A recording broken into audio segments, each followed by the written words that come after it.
Good afternoon, everybody. We are really excited to see you all here today. Welcome to Arnhem and welcome to Accsys strategy presentation.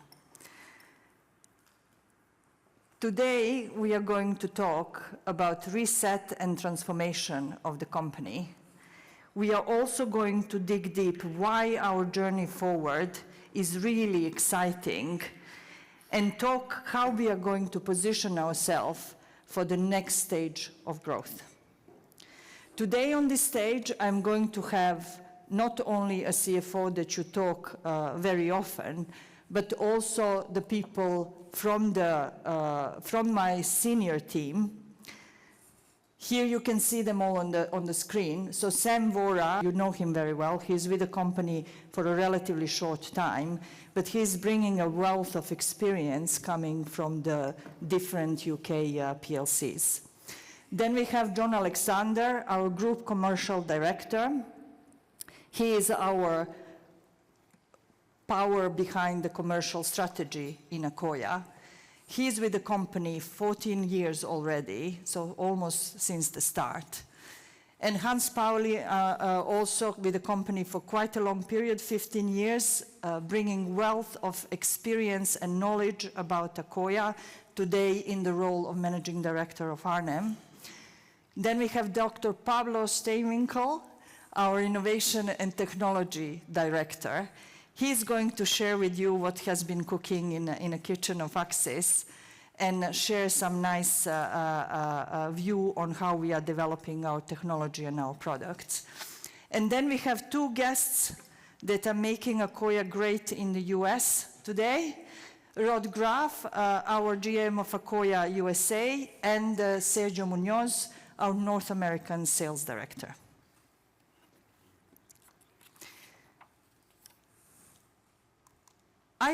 You are going to have here the agenda. We are going to follow it through.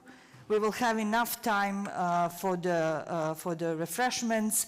There will be Q&A session immediately after the presentation, and after that we are going to have a plant tour where you are going to be divided into the smaller groups and have one of us taking you to see the Accsys Arnhem site. At Accsys, we adopted this very simple mantra, changing the wood to change the world. So let me starting this presentation by asking a question. When you woke up this morning and you looked outside through the window, did you see the world how it is or how it could be? We do believe that sustainable companies have to play one of the roles in an industry place. They are either innovator that are coming with some kind of revolution, bringing the world to the next normal. Or they are some mavericks who are extremely well in what they are doing. They're super, super efficient, creating a new trend where industry wants to go. Or you have companies that are inspiring the industry to move in a specific direction. In Accsys, we do believe that we are disruptor in the industry, redefining what is possible by taking one of the oldest, most trusted building materials and transforming it into the powerhouse of performance and sustainability.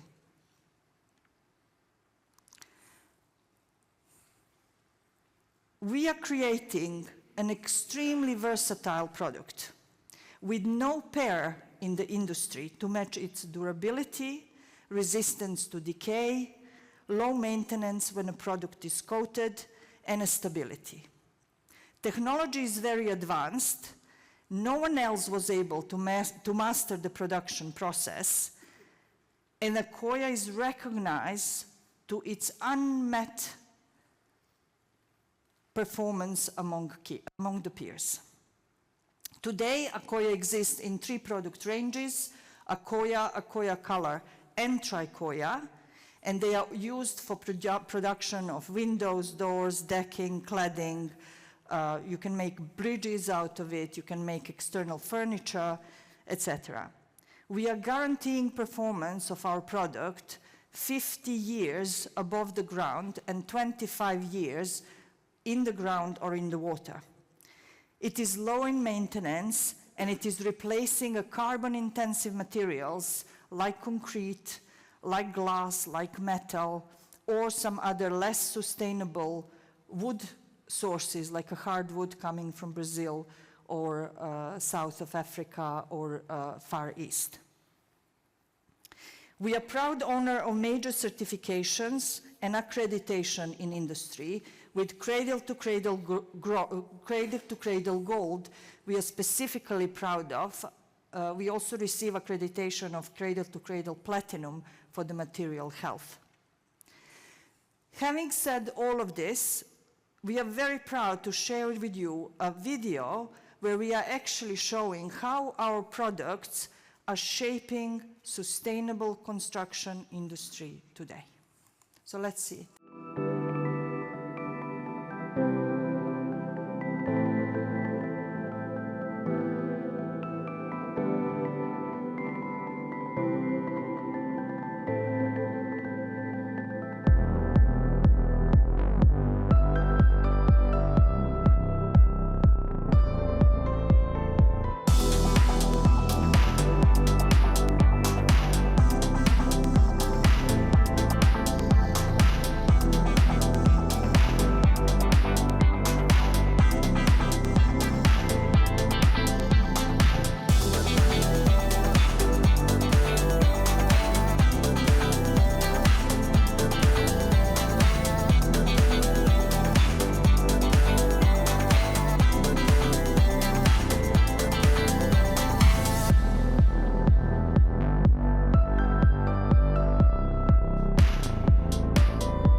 So we would like to inspire the world to build smarter and live better. And we are certainly providing a choice to build sustainably. Talking about sustainability and ESG in our story, we naturally, wood products are contributing to the better world, so to say. So trees are capturing carbon from the atmosphere, and then because we are building the product and using a product for 50 or more years, in that period of time, you can bring actually and grow 2 other trees to be to the full size. So you are growing 2 trees while 1 is in use. So our product is basically carbon negative. In the time that Accsys is existing, we have captured 450,000 tons of carbon dioxide, which is equal to the emissions that city like Amsterdam or city like Manchester will produce in 1 year. Beside the ESG footprint, we also believe that Accsys have a unique value proposition combined with a very high barrier to entry. Company owns IP on a genuine premium product. You have many products in the industry that are claiming to be innovative.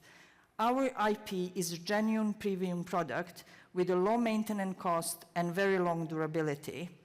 We have a recognized brands with all Accoya, Accoya Color, and Tricoya.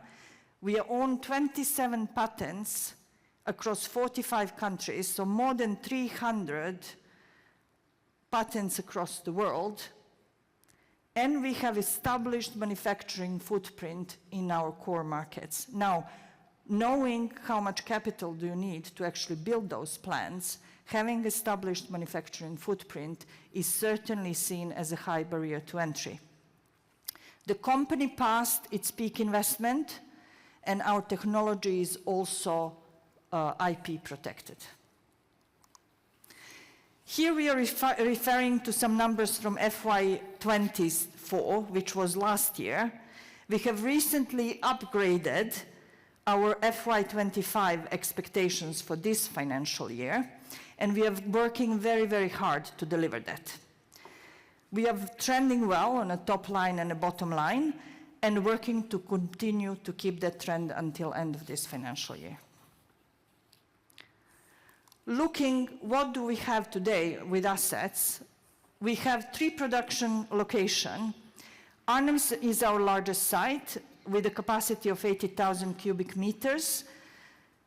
We have Accoya color production in Wales, and we have Accoya production in Tennessee, Kingsport, which is a joint venture between Accsys and Eastman Chemicals, where Accsys is owning 60% share in the joint venture.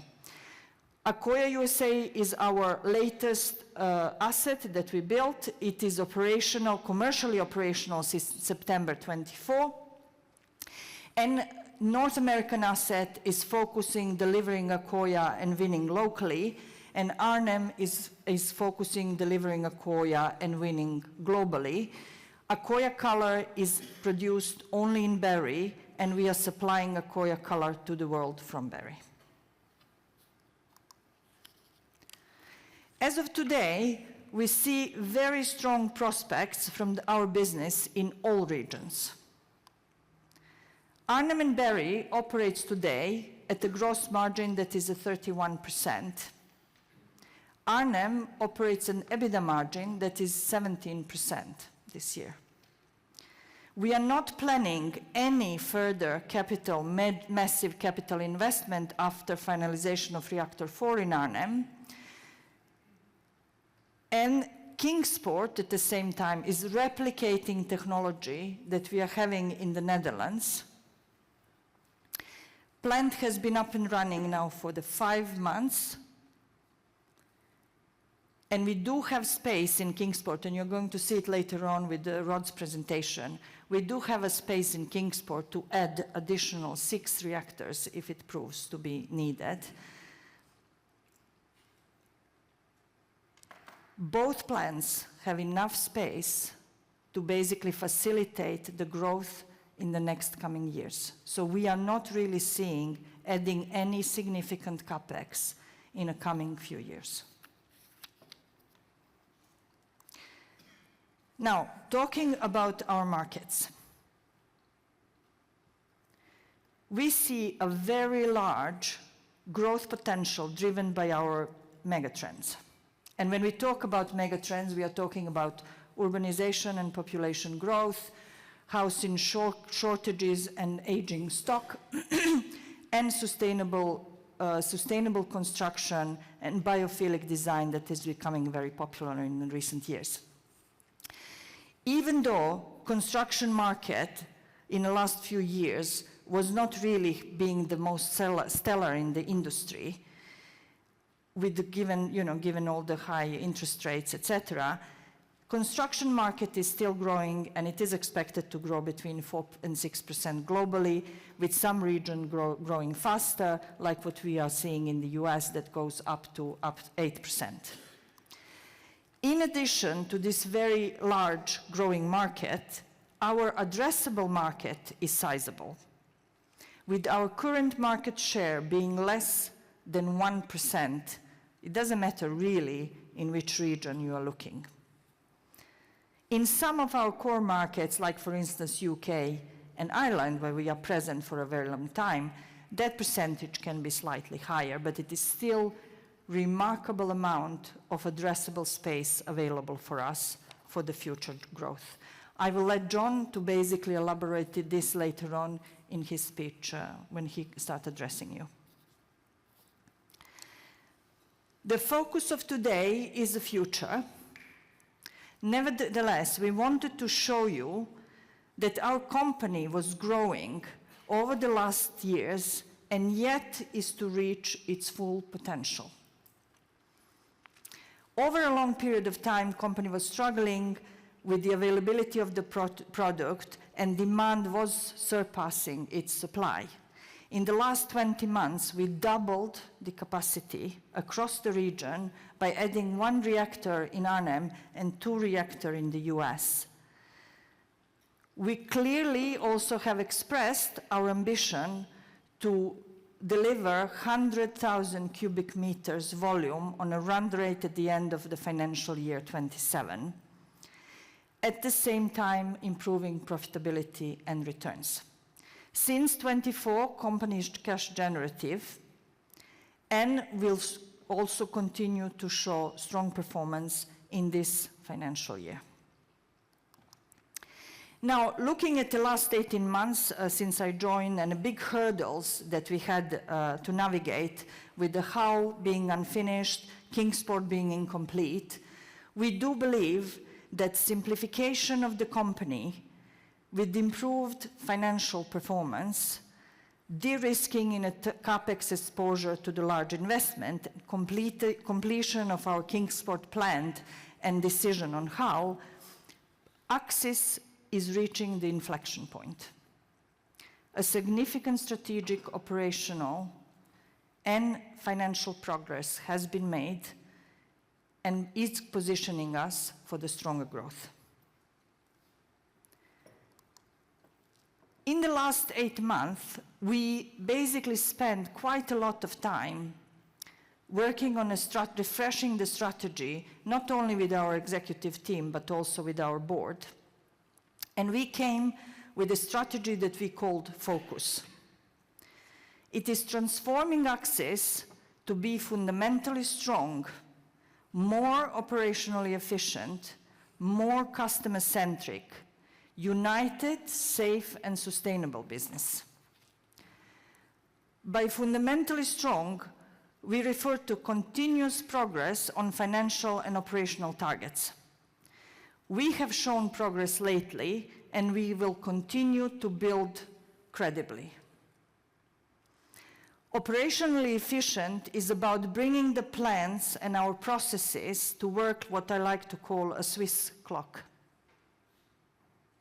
We have launched a solid route program in Arnhem, and Hans is later on going to elaborate also on the efficiencies that has been delivered and we are expecting to be delivered in the near future. Customer-centric is a story of growth. As a premium product, you want to deliver and keep delivering premium service and premium experience to your customers. United team of highly professional people is there to execute. We are all performance-driven and have strong passion for the company and for the product we make. And finally, safe and sustainable in building that future. You saw maybe the RNS this morning on a strategy stages. So we are dividing our strategy in 3 defined building blocks or 3 defined stages. First phase that started basically last year, and it is going to be until end of financial year 27, is focusing to maximize returns and cash flow from the existing asset. It is reinforcing our fundamentals, including reduction of debt and optimizing our capital structure. We have ambition to grow, as we already communicated, 100,000 until the end of this period. This phase will not require any significant capex to be delivered. We have doubled, as I said, in capacity in the last 20 months, and we have enough to basically grow fundamentally from here on. At the end of this phase, company will be increasing profitability, utilizing 85 to 90% of its capacity. It will be refinanced with a strong operational model and ready for the next stage of continuous improvement and growth. Second stage is all about getting all the plants to the maximum nameplate capacity, extracting the efficiencies with the minimal investments. We do expect that Accoya color is going to be produced in the US, given a very strong demand for this product today. So making the footprint optimization with Accoya Color will certainly be the focus in this period. We will also stay laser focused on reduction of the debt. So that is also going to be one of the priorities. Executing phase 1 and phase 2, company will be in a position to fund future growth. We expect it is going to be in the US, given the size and profitability of that market. We have space in Kingsport to build new reactors, and we assume that probably if they come, they will come in pairs. So those are the 3 phases of our focus strategy, and in order to build on them credibly, we are also going to put the targets for the FY27 and FY30 that we as a company, as an executive team here, are committing to deliver in this period.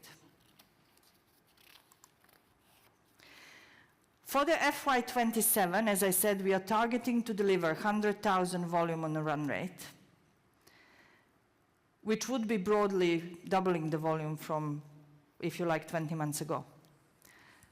We have increased EBITDA, so increased profitability to 12%, from last year 3.5%, and this year probably in the range of 6.9%, keeping the pricing discipline and keeping our gross margin on a target we already communicated before of 30%. We are also targeting to deliver 75% of cash flow conversion from the operations. For the FY30, we increased the volume targets to 120, so that means both plants are completely full. We are more profitable, so the EBITDA target is around, it's on and above 15%, with keeping the gross margin and operating cash flow conversion on a good level. Now, I am here to communicate these targets and to tell you broadly what we are doing. I have my senior executive team that is going to go into details on how exactly we are going to do this, and to also help as a team to build credibly on our story that we are trying to tell today. So, having said all of this, I wanted to leave you with some key messages from my side. Accsys does have a genuine, innovative product and technology. We have a very large addressable market. We do have a pricing power, and we have established our local presence, manufacturing presence in our core markets. Company past peak investment, providing substantial return on capital investment opportunity going forward.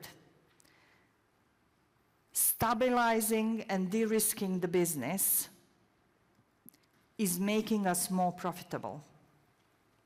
And being leaner and less complex, together with the good results from this financial year, the company is reached its inflection point. Last and not least, we have a very capable talent across the organization to deliver on this plan. So with this, I will invite our CFO to take the stage.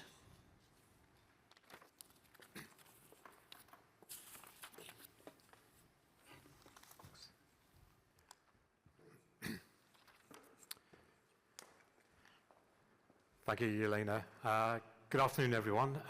My name's Sam, and I'm the CFO of Accsys. I've been with the company for 4 months now, and it's flown by really, really quickly.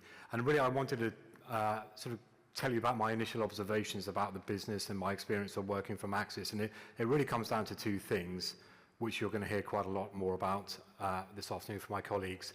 First one being product. And really, honestly, we do have a fantastic product. The Accoya product, and Tricoya as well, really great product, unrivaled in the building materials industry.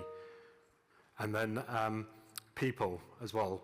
You're going to meet members of the leadership team here. some members of the middle management who are going to be, walking around on the tour. But we have over 200 passionate people in this business in London, in the Netherlands, in Wales, and also in the US. And when you've got a great product and great people, it's a recipe for success. So really what I'm going to do is talk you through the finance slides and elaborate more on the targets that Yelena has just mentioned. So you heard from Yelena about volume and how that's grown over the past few years. We now have 4 reactors in Arnhem, and through our 60% joint venture in Kingsport, we have a further 2 reactors operating. But in Kingsport, we have space for 6 more reactors to be built in time, should we choose to do so. So really, as we look forward, our strategy is on operational excellence to deliver those nameplate capacities of each plant.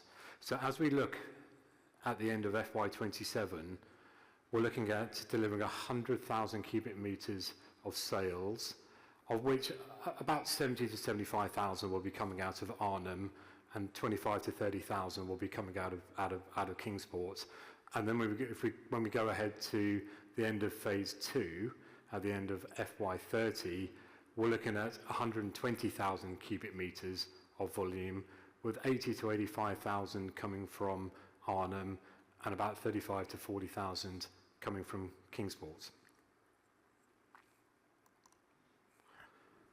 And then as we start to think about revenue, since financial year 21, we've grown our revenue at a compound annual growth rate of 11%, and that was really driven by pricing, mix, and increased volume. And as we look forward, revenue growth is driven by volume growth, geographical diversification, maintaining that high premium selling price, and also innovation with new products. And you'll hear from John and Pablo, who are going to talk a lot more about that later. So as we think about the end of phase 2 of our strategy, what could revenue look like for the group? Well, we're expecting revenue for Accsys to be about 230 million revenue, with a further 60 million coming from the joint venture, and that 60 million is at our 60% share of the revenue. So broadly looking at it, combined about 290 million. For Arnhem, that is an 11% CAGR to go from where we are from FY25 consensus to FY30. So that 11% is bang in line with what we've achieved in the last 5 years. And then it's 14% as a whole, and that's really because the US is growing at a much faster rate than Arnhem as well. And then really by focusing on operational excellence, stable and reliable production, we expect our gross margin to be maintained at least 30%. Hans will talk about the Solid Roots program and how that relates to OEE. And we're in the process of implementing a number of Lean and Six Sigma programs to really drive that operational efficiency. But like any other business, we are subject to input cost inflation. Our biggest costs in the business are raw wood from our sawmills from New Zealand, anhydrite, the primary chemical used in acetylation, but also other costs with logistics partners and our direct labour workforce. And we'll be looking to optimise these processes and costs as part of this strategy. And really thinking below gross margin, we really do have a very tight focus on overhead control. So we are looking for our SG&A costs below gross margin to be reducing year on year as a percentage of revenue. And also we are on track to deliver the 3 million euros of cost savings that we previously announced from the transformation programme undertaken just over a year ago. So through the strategy of increasing capacity in Arnhem and Kingsport, driving revenue growth, and through our operational leverage, this really drives EBITDA growth for the business, and really importantly, sustainable margin progression. Current FY25 consensus is around 10.5 million euros, but that includes the loss for the joint venture in North America, which only just started a few months ago and is still in its start-up and ramp-up phase. And that loss will be approximately 5 million, our share of it. So the margin for this current financial year, based on consensus, is just under 7%. But actually, if you exclude the joint venture, we're actually closer to 11%, which is comparable to what we've done in previous years. But really, as we think and look to go ahead to FY30, we are able to increase our returns without any significant increase in capital employed. So in FY30, I would expect EBITDA coming from Accsys, excluding the joint venture, to be broadly around 40 million euros, and the share, our 60% share of the JV EBITDA, to be about 14 million euros, and that would yield a margin, an adjusted margin, in excess of 15%. But really, what does this mean from a capital allocation perspective? Through a disciplined approach to working capital management, we expect to see a strong conversion of EBITDA into operating cash flow, and hence are targeting a cash flow conversion rate of at least 75% for phases 1 and 2. We have low maintenance CapEx spend over this period of broadly around 3 to 4 million, of which most of it relates to our annual maintenance shutdown of the plants. And there's no real significant growth CapEx in our plans for the next few years. Nothing more than maybe 1 or 2 million in any individual year. So really, through this positive free cash flow, it will really quickly deleverage the balance sheet. So what does this mean for overall net debt and liquidity? When we execute our strategy, this will really drive a significant increase in operating cash flow. We're going to be growing our EBITDA through operational excellence, and with a focus on balance sheet efficiency and capital allocation, we will deleverage through organic growth. And hence, we are expecting to be net debt free by the end of FY30. And by doing that, it will really give us significant financial headroom to fund any phase 3 growth opportunities that we're looking at. In the medium term, I'd expect our return on capital employed to be greater than our cost of capital, or our WACC, which is currently about 15%. And then there's the opportunity for that to increase nicely beyond that thereafter. And at the same time, I would expect our WACC rate to reduce as we deleverage. But really, for myself, Jelena, and the executive team, deleveraging is our #1 financial priority. So thank you, and I'm looking forward to taking questions later on in the session. And with that, I'd like to pass on to Dr. Pablo Steenwinkel, who's going to talk about innovation and technology. Thank you.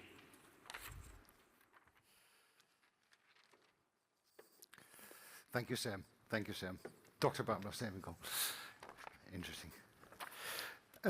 Welcome. I'm going to tell you a little bit in the next couple of minutes about what we've done so far in terms of innovation, how we were able to protect it, and how we're going to continue. By the way, the building you see there is the first net zero Lidl building built in Almere, and the cladding on the side is made out of charred Accoya, treated with fire, basically. So moving on, I'm going to stand a little bit here. So actually the first publication on acetylation of wood was already dating from 1928, but only until early 2000. It was only up until then when it became more economically viable. And that is when Accsys was started. So in 2007, we built reactors 1 and 2, firstly as a demo factory, as Hans will explain, but eventually now with reactors 3 and reactors 4 up and running, a mature production site. And in 2024, we installed reactors 1 and 2 in North America, which we will also hear later. And in that meantime, we have done a couple of things in product and process innovation. Of course, the launch of Accoya in 2007, commercially, and Pretty fast after that, in 2008, we introduced finger-jointed Accoya. Finger-jointed Accoya is basically based on short lengths that have been created in short lengths because we buy a lower grade of wood that has all kind of knots and defects in there. You cut the knots and defects out, and you glue the parts together with a finger joint, vingerlassen in Dutch. There are some examples in the back of the room that you can have a look at later. In 2011, we introduced Accoya for Tricoya, MDF, and actually I was flabbergasted when I joined 4 years ago to saw a piece of MDF that had been laying around in a test field in wet conditions on the ground for 15 years and nothing happened. Now, everybody has played with MDF in the past, maybe as a hobby, left a little piece of MDF outside in the rain, and it suddenly overnight becomes twice as thick, and it becomes like a sponge. And this was really solid like a rock still after 15 years, so tremendous. Later on, so pretty recently, we launched Accoya Color, through and through colored with a pigment. And in 2024, we launched laminated Accoya. You will also see examples of those, or samples of those, in the back of the room. Sorry. And in the meantime, we have introduced a profiled version of both Accoya as well as Accoya Color. Now, since 27, since we had reactors 1 and 2 up and running, we have been continuously looking at how can we shorten cycle time and maximize the output out of our reactors by two things. Basically looking at production cycle times themselves, see if we can shorten it, and we have been pretty successful there, roughly taking 40% of time out, which is great. And there is still some opportunity there. And also in terms of batch reactor volume utilization, we were able to increase that by 15% over time in that time frame up until now. And also there we see some further opportunity for improvement. Now, we're very proud of our technology. It's pretty unique, it's advanced, and so you want to protect it. And we protect it in two ways. We protect it by just keeping our trade secrets to ourselves, but we also protect it by writing patent applications around the technology that is new, because that makes us interesting as an investment partner, interesting as a joint venture partner, and it makes us keep the technology for ourselves and keep competition out. So in the brown area, you see anything that is related to the Accoya manufacturing process itself and how we protect it. There's a couple of patent applications there, running over a pretty long time. Recently, with the invention and introduction of Accoya Color, we've also been able to protect that technology. Tricoya panel manufacturing, a separate unit, really for the manufacturing of Tricoya panels out of Accoya wood or acetylated wood. We have a couple of patents running there. The Tricoya process, which is basically making use of any wood element that you acetylate, so not necessarily a wood board. And a couple of secondary processes. As you know, our side product is acetic acid, and that requires some workup technologies, and those are the things that are covered by those patents. So, as Jelena already mentioned, we have protection in 45 countries by 27 patent families, so over 300 patents in total. And we're continuously in search of new technology, new patent applications, either by brainstorming or as a result of projects. And that makes us interesting because by that way we continue to protect our business, we remain a high barrier for entry for competition, and we remain an attractive licensing partner. Moving on and looking into the future, again with a reference to the focus strategy that was mentioned by Jelena, we will continue our innovation efforts firstly in wood, additional wood, just to expand our wood basket and also to diversify a little bit into the wood appearance that you see. So we are continuously looking at wood coming from various parts in the world, plantations, FSC certified of course, because sustainability, the S of focus, is part of the job. Fire retardant, of course nowadays extremely important. We're working with partners to produce fire retardant Accoya and to bring that onto the market globally with a continuously changing legislation, and that is a very important aspect of our business to stay on par with other wood building products.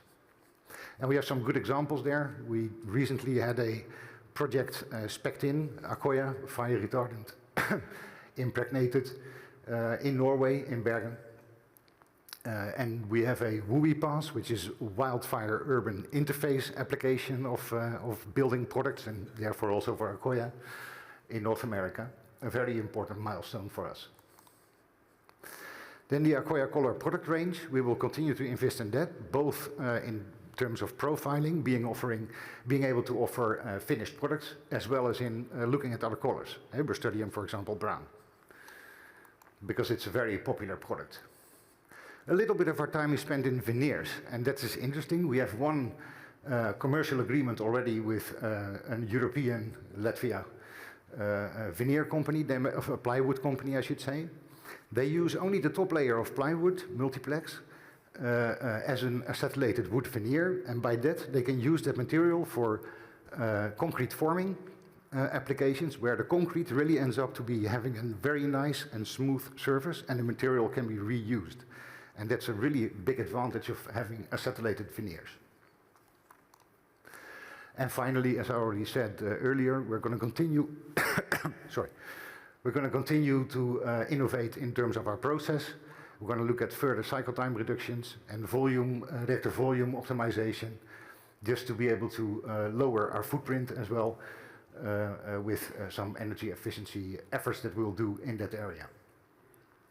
So in summary, we will continue to disrupt the traditional wood market with our new technology and innovation through product innovation, process innovation, patent applications, and hopefully by that we remain an interesting partner for product innovation. That's what I wanted to tell you. I'd like to hand over to my colleague Hans.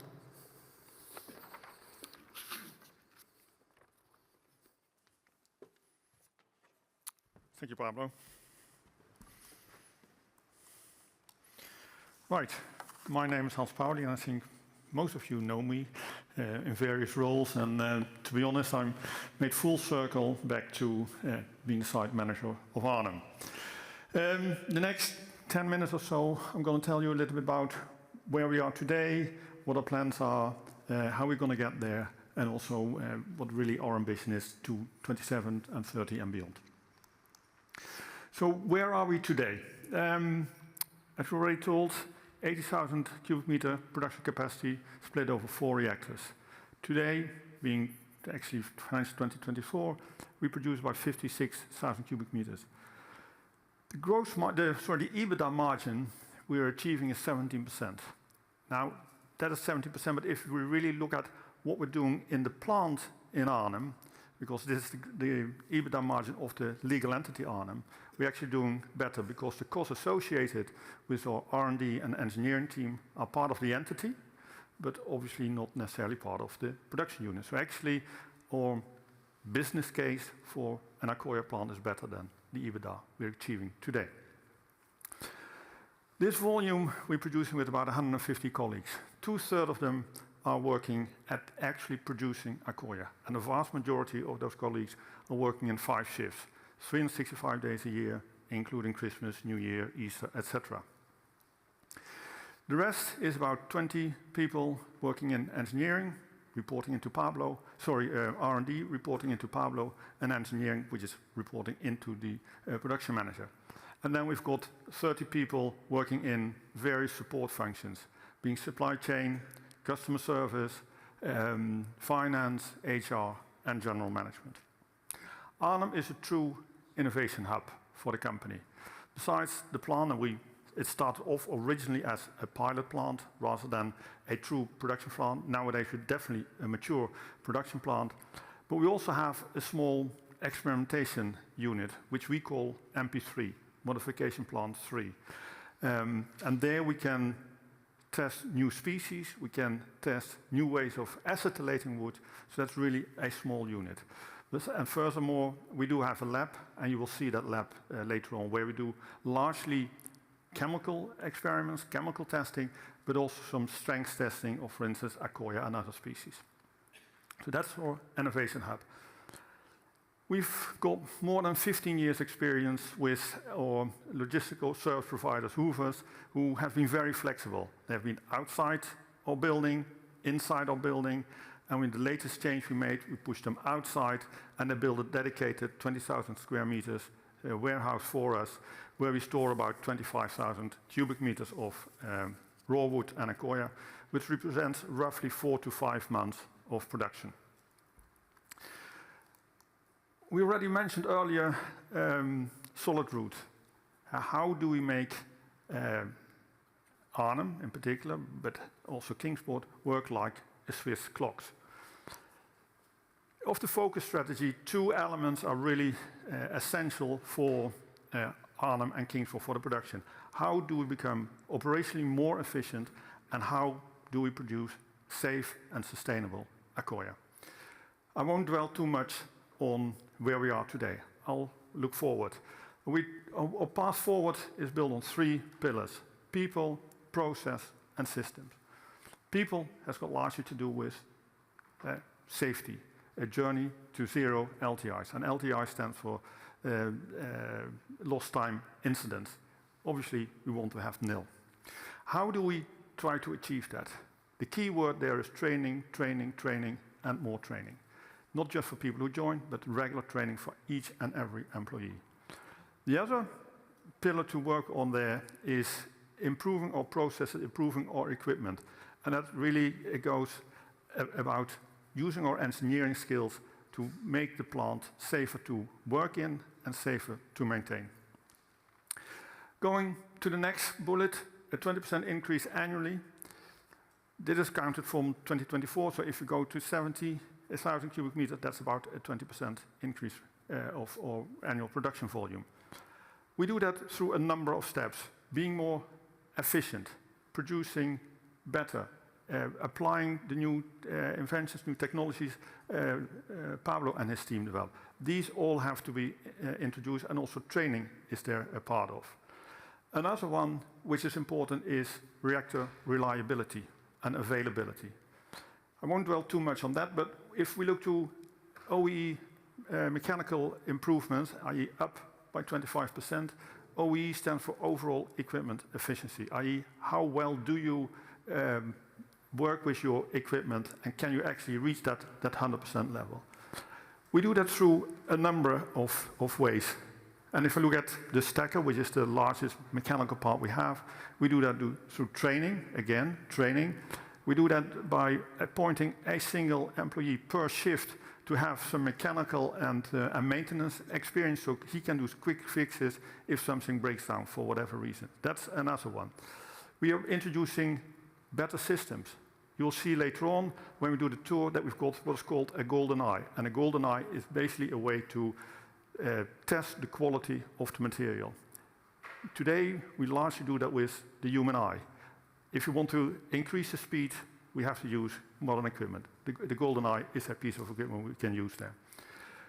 I'll go in deeper detail on supply chain and on end-to-end quality in my next 2 slides. And finally, a 15% decrease in conversion costs. That's being achieved by economies of scale, obviously. Smarter systems we can use, lower stock volumes, i.e. in the months. So how many months of material do we have on stock? And finally, first time right. First time right is crucial to be very efficient. And that's where we are also focusing on. I try to keep this slide simple, but I guess some people may disagree. So let me try to unpack it. When we order wood, if you submit an order to our mills today, it will take them about a month to cut it and to dry it. Thereafter, it takes about 2.5 months to bring it to Arnhem, or a month and a half to 2 months to bring it to Kingsport, it's closer by. And thereafter, the magic at Accsys starts. We get it in, we start to stack it, then dry it, then acetylate it, then destack it, and then it goes off to what we say hoovers, and then ultimately to our client. The drying we can either do in-house or we do it externally. A lot of it we are doing externally. That takes more time, but we simply do not have the capacity inside, and we don't necessarily want to increase that capacity either. We've got a very good relationship with our external wood drying companies. Let me try to dive in a little bit further and tell you what we're trying to do here. Secure access to long-term suppliers. That goes for both wood as well as for acetic anhydride. We've got 24 mills, either in New Zealand, in Chile, or in Southern Europe, providing us with radiata pine or derivatives of it, basically all pines. With some, we have long-term contracts with a certain minimum, and above that minimum, we can order more. So we've got a secure base, a secure volume, and on top of that, we can quite easily expand. So they're flexible, grow with us. We've got about a handful of manufacturers for acetic anhydride, suppliers of acetic anhydride, who actually store their volume in about a circle of 100, 150 kilometers for Arnhem, so we've got quick asset to it. So that is also helps us, and also there we have minimum agreements, so we also secure with volumes. It still requires quite some management to get that actually all completed. The next one, investing in technology and operating systems. There, just taking one example from the mill, how it comes to us. We've recently introduced software which allows us basically to upload the data from the mill straight into our system. So we've got a much faster access to that data. We've got much fewer errors, because otherwise it had to be keyed in manually, which allows us to have a more reliable and an earlier sight of what material is coming, so we can start planning earlier. And if we can plan early, we've got a higher level of reliability. So it shortens our timelines, and also that has an effect on a warehousing need. Another one is the golden eye. The golden eye, you have to see that basically as a Röntgen system, an X-ray system through which we feed the wood, and they then scan it immediately and tell us what the quality of that material is. Finally, end-to-end thinking. End-to-end thinking is very important for a good quality. So we've got set rigorous standards for our mills, for our quality, A1, A2, and B quality. What is A1 quality? It's without any fault. No nuts, no resin pockets, nothing.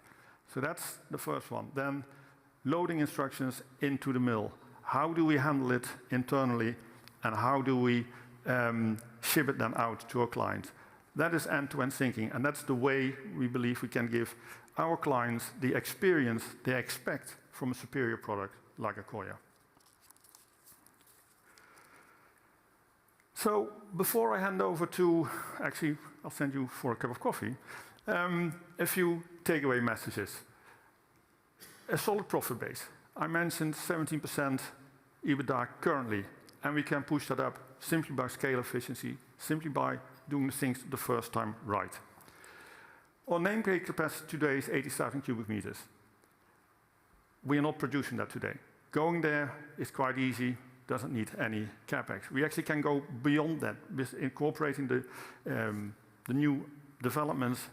Pablo and his team are working on that. So we believe that we can actually push it to a virtual fifth reactor, i.e. moving it up from 20,000 cubic meter per reactor to 25,000 cubic meter. Will not need significant capital investments. We've secured a good supply of material, both wood and acetic anhydride, as I just mentioned. And finally, Solid Root is a program, a project you could call it, which brings every improvement together, makes us more reliable, increases the availability of the plant, and makes us more profitable. And with that, I believe I'll send you up for a cup of coffee. Thank you. Well, hello everyone. Hello. Looks like everyone's back. So I'll just move on. So my name's John. I'm going to talk through the commercial program that we have at Accsys. And my background in coming to the commercial world was starting in R&D, working for the largest window and door manufacturer in the US, constantly looking for ways to make wood better, starting in about the year 2000. So belief in the Accoya product at my side is deep, very strong, and I'll avoid talking about that. I think you've heard a lot about Accoya. Some of you are quite familiar with it. It has a very strong performance level, and it also has a value. There's a value to the performance it brings. And our role in the commercial group is to bring that value proposition to the market. and really make sure that we create the momentum for growth. And I hope through what we talk about this afternoon, you'll be able to get some insight into that. Before going on to the slides, we'll show photos of projects like this residential building in Germany. The product we make here in Arnhem is rough timber, some of you will have seen. So a big part of the commercial team's effort is bringing that rough timber through to projects such as this, along the steps in the journey where we depend on our partners, and we'll talk through how we develop those partners, the types of partners we look for, and how we build momentum in their sales channels. Accoya and the performance credentials it has makes it suitable for a really wide range of applications. Not just types of building, residential, commercial, hospitality, refurbishment, but also the applications within those buildings.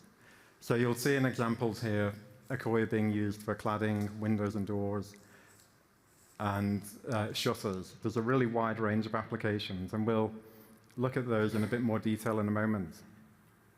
The next slide, we just want to introduce the second video of the afternoon. It's a representation from an architect group in the northeast of England who have used Accoya in a way which we feel really exemplifies what performance means for a natural material. The Accoya they'll talk through has been used in a commercial retail development, and critically, it was initially used in phase 1 of the development, and then 5 years later, when they want to move on to the second phase of the development, they've been able to use Accoya and have that matched performance, which is quite unique for a natural material. So we'll just move on to that video now and hear it in their own words.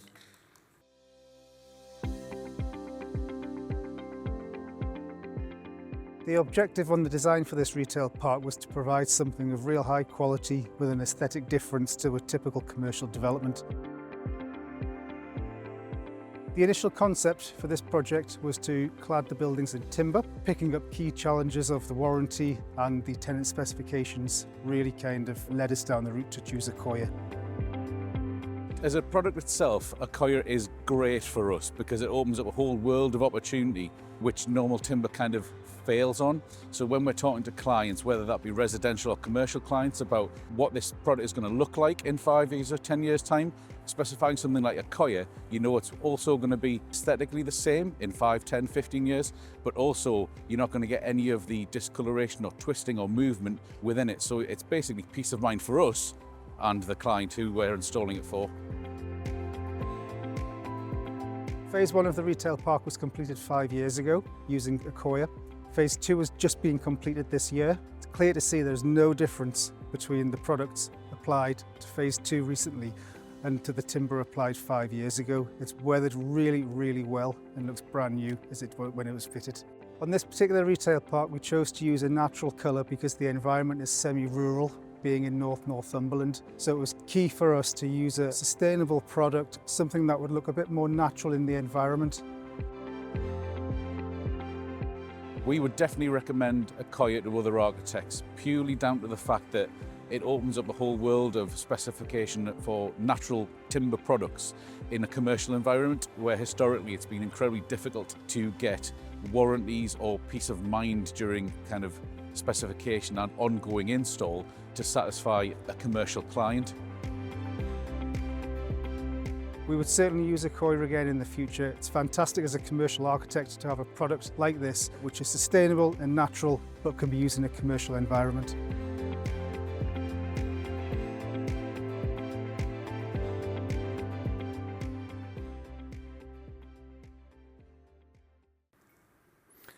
Well, yeah, hopefully that gives a bit of insight into how performance meets reality and provides benefits to people involved in regular projects all around the world.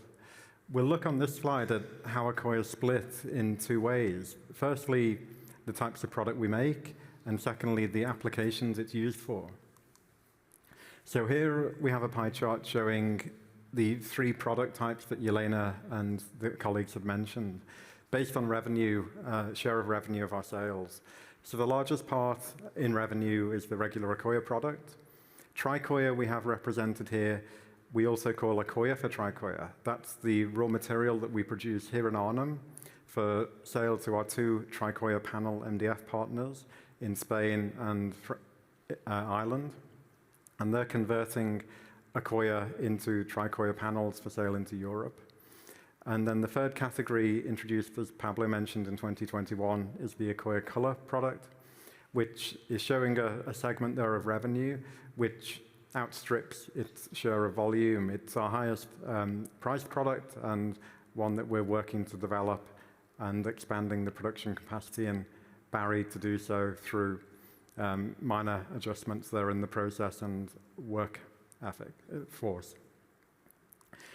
In the second pie chart, we show here the applications of Accoya, and there are 3 of the 3 larger segments are cladding, decking, windows and doors.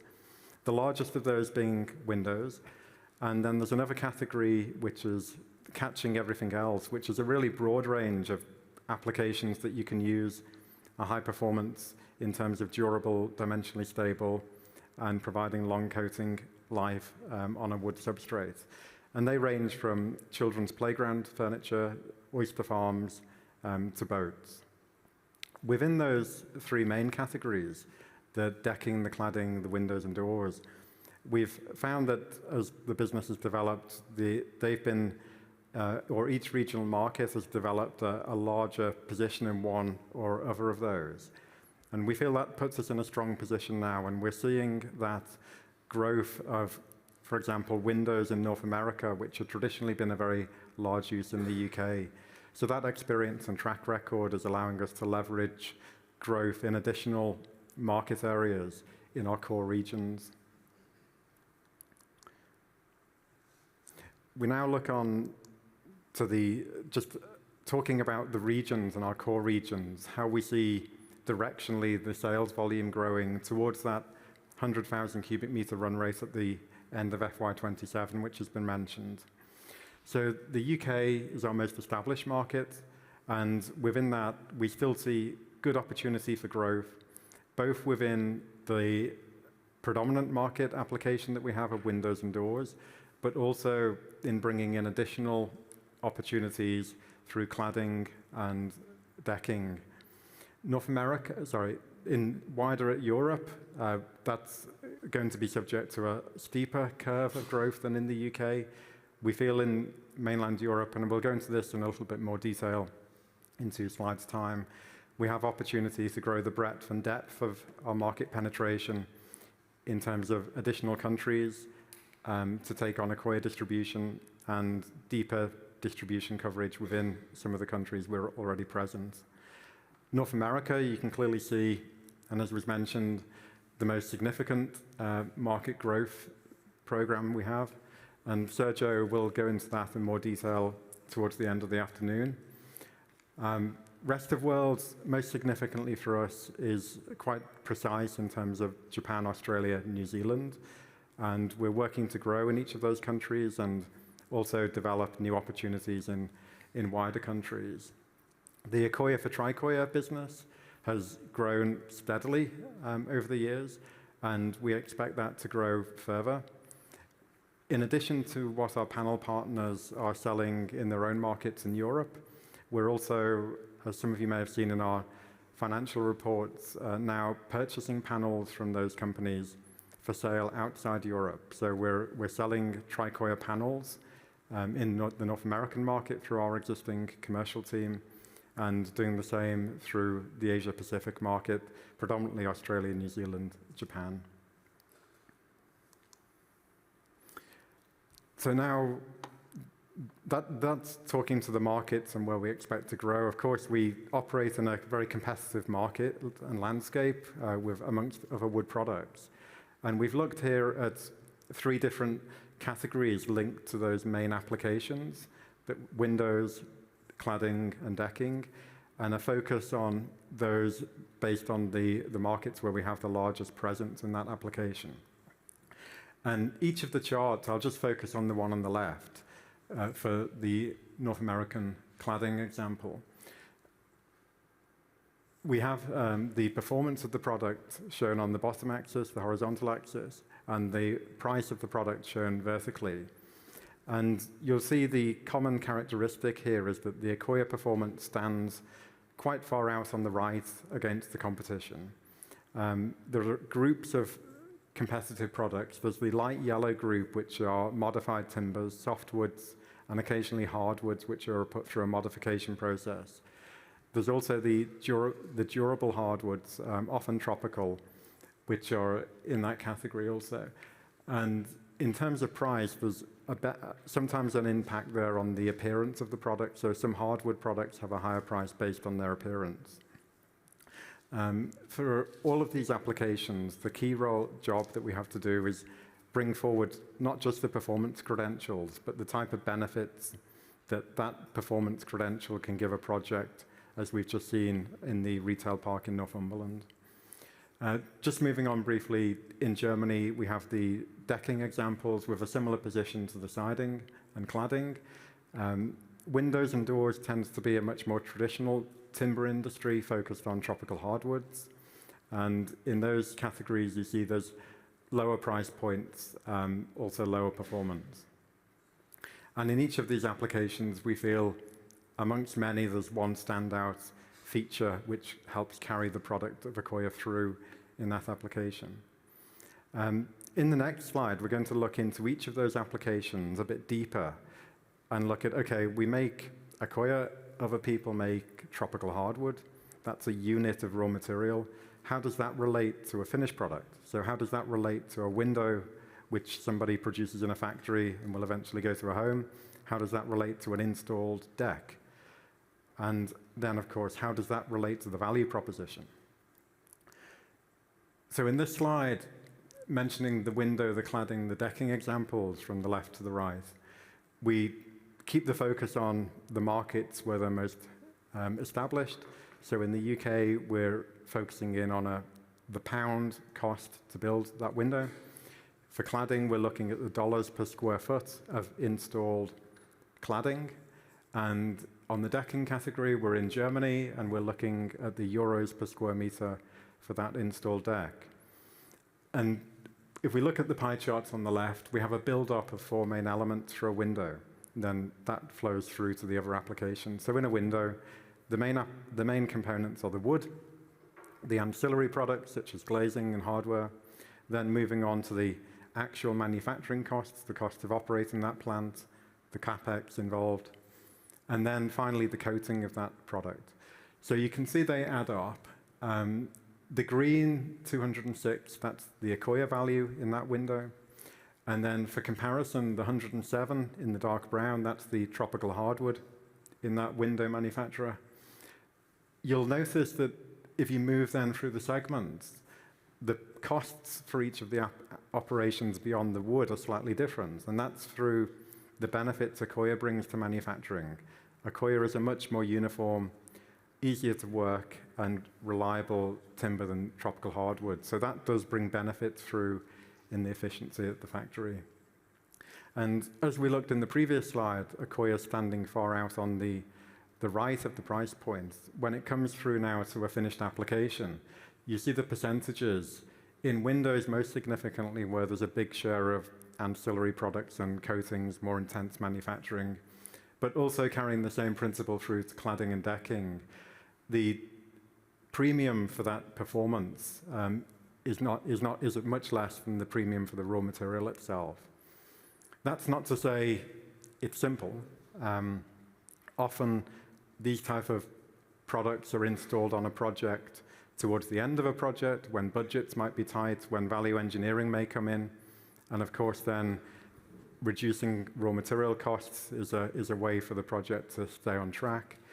So in our work, as we go on to now more of the commercial model, we have to be very focused on not just creating awareness of Accoya and creating some push behind that, but also really giving a solid understanding of the benefit so that when value engineering comes in, Accoya remains in that specification where other products may not. So this is how we've simplified the view of our commercial model.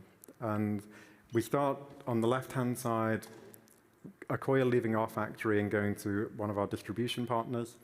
And finally, on the right, over to the architect specifying a project. So talking through each step and also focusing on which we feel is our difference maker, which we feel is critical for us to get right. Distribution partners are our real foundation. We work very hard to identify partners who will be long-term, who are financially capable in order to stock large volumes at their cost locally and distribute that material, whether it's in Australia or closer to home in the Netherlands. We're looking for distributors who have very good sales teams, who are involved in specification sales themselves, who are involved in developing new paths to market for new products.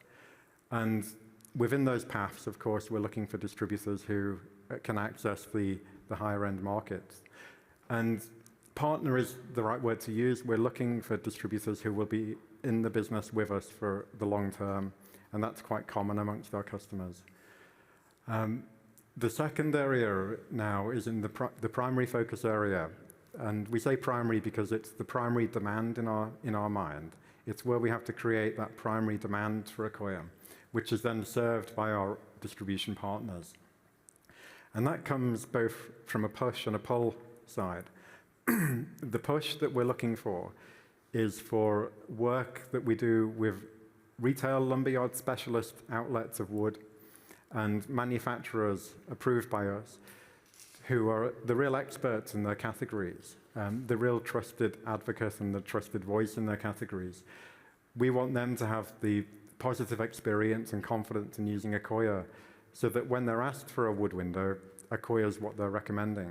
And when they approach or when they receive a price objection, they can explain why Accoya has that value proposition.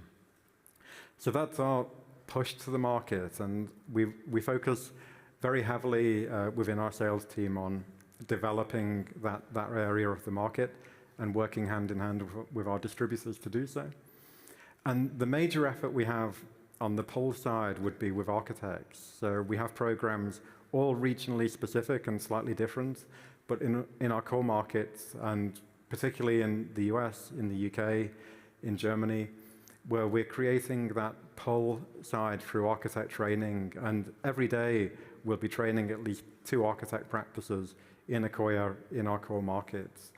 And that creates the pull, which is then met by the ability to supply. It was a very frustrating aspect in the early years of Accoya where we'd create interest with an architect, and then the next thing we'd hear would be a year or 2 later, and they remembered Accoya, but they weren't able to find it anywhere, and they moved on with their lives. So creating that link between availability and interest has been very key. So we focus the majority of our commercial activity in those sectors and work to get right the partnerships of our distribution. Now we'll look in the next slide at how we approach that in the different core markets which we're in. We're at slightly different stages. Each market has a slightly different structure that we apply the broad principle to. And we'll look at the key points of that now. So I mentioned a moment ago, my colleague Sergio will be covering North America in more detail. So I'll just look here at the rest of Europe, UK and Ireland, and then the rest of the world. So if you remember, we have the 3 tiers. We have what we've said here, direct. That was the first tier of distribution. The indirect, that's one of the 2 real primary growth areas that we work towards, the manufacturers and the specialist retailers, and then finally the end users. So across Europe, if we stick with distribution, on the mainland, we're looking for increased coverage. Excuse me.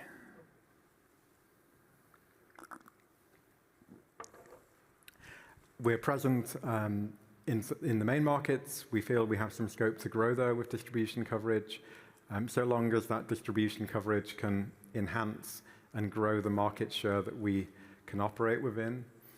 The distribution position in the UK is fairly established. We are looking to consolidate there. And then in the rest of the world, we have strong partnerships in the countries which we're most present, and we're working on new opportunities outside of Australia, New Zealand, and Japan. We get a bit more specific in the indirect route. A key area for us in broadening the penetration of Accoya in mainland Europe is to create finished products. So we'll see a lot of rough Accoya lumber at the factory when we go on the tour. By converting some of that to the simpler applications of particularly decking, we're able to access a much broader range of markets, a much broader range of distribution. And that's a focus really supported heavily by the Accoya color and the appeal of that product and how well it's received amongst the market. And within our focus strategy, some of the detail beneath that is some investment of the past year in Barry, where we make Accoya color to convert that Accoya color to profiles. And that will be supported by the marketing program that we'll look at in a moment. In the UK and Ireland, we have a very strong base of manufacturing customers. We're looking to grow that, of course. We're also looking to increase the share of business we have with those manufacturers through steps we're taking linked into changing regulations on thermal performance and on security requirements for windows and doors, where we feel Accoya has particular advantages, and we can augment that value proposition even further. So our job there is to really grow the share of business that we have in that customer group. And the rest of the world, I'll go back to those 3 countries that we've focused on. They have operated quite independently of some of our activities, and we're in the process of bringing that in now to the wider program, again supported by the digital platform. End user-wise, I think the focus is fairly common on architects. We're also looking, as we bring out the finished product, and on this horizon of 2027, 2030, to develop more in-depth programs to support builders and contractors. That's a much broader web, so it takes more time, but we feel we've got the product to do so, and a product that will carry that through. So now if we just have a short look at the type of marketing we're doing, and particularly in digital, we feel we have a very large opportunity there. We've restructured in the marketing team so that we can have an increased presence in this area. And that is not quite push and pull, but looking at both ends of that channel that we're in. Part of the enhancements are offline, but online to our distributors, portals where our distributors are able to fulfill a lot more marketing requirements, get more analysis of the leads which they're getting. The other side of it is efficiency in generating demand, generating interest, and converting that through our manufacturing customer base to opportunities for Accoya sale. And within that also, we're looking at opportunities to refresh the brand that some of you will have seen has been with us now for some years. And that moves into a bigger area of video content. So marketing, sales, customer service all form the commercial organization. We've worked very hard over the last 18 months since Elena joined on strengthening the team. And as an example, 12 months ago, the North American team was 3 people, each individually reporting to me in Liverpool. We now have Sergio leading a team with sales, marketing, customer service, all based in North America, and combine that's a group of 12 people now who have joined across that period of 12 months. And clearly, they're all developing experience, developing capability, and we're going to have a very effective year in 2025 as we've scaled up now from that much smaller team. Also in Europe, we have room to grow. We're focused on growing the teams particularly in France, in Benelux and Germany, and the German team to look after wider German-speaking markets. And just a couple of pictures there, but to take a moment on those. We really focus the sales team on being in front of the market, getting the Accoya value proposition across, and giving people cause to hold on to it. And that works at the traditional type of areas like a trade show. But I think perhaps the biggest part of our time is spent in workshops of manufacturers, working with them on how they adopt a new type of wood, because it is a very traditional industry. There are objections along the way. There are questions such as which coating should I use? I don't think my glue will work. There's lots of little baby steps like that to take along the way. And we have some very good people in those roles to lead those manufacturers through a process so they understand how to use it. And I think maybe the last point to mention is developing these teams locally. We do have a central base, but we have worked very hard to establish five regional heads of sales across North America, UK, Benelux, France, and Germany. And they're supported by broader teams. And we want to make sure that while we have a model, we always want to be agile and adapt locally to the local conditions. And that's coming into good shape now. So the last slide is just to summarize those points. I could talk unrivaled performance for a long time, but we really do have the leading product there. We operate in a competitive market, and particularly since COVID and since the peaks of demand, it has been a major focus for us to maintain price discipline, to retain price and value, and for that to be reflected in the margins for the business. We've structured the commercial organization quite differently in the last 18 months, and now that organization's grown and is working very well to a common model. And then finally, we have a very clear strategy. We're very focused on generating that primary demand, supporting that primary demand with a solid distribution base, and understanding where we need to grow and how that's going to lead us to our FY27 targets as the first step, that 100,000 cubic meters run rate. So thanks very much for listening. Hopefully you've got a bit more insight into how we operate. Thank you. So I'll just hand over to Rod now. Sorry. Thanks, John.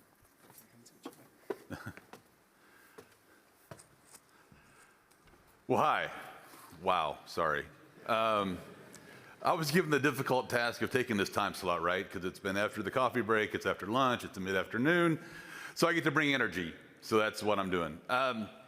So when we began thinking about today, we said, well, we can't bring everybody to Kingsport, Tennessee, but we want to show you our site.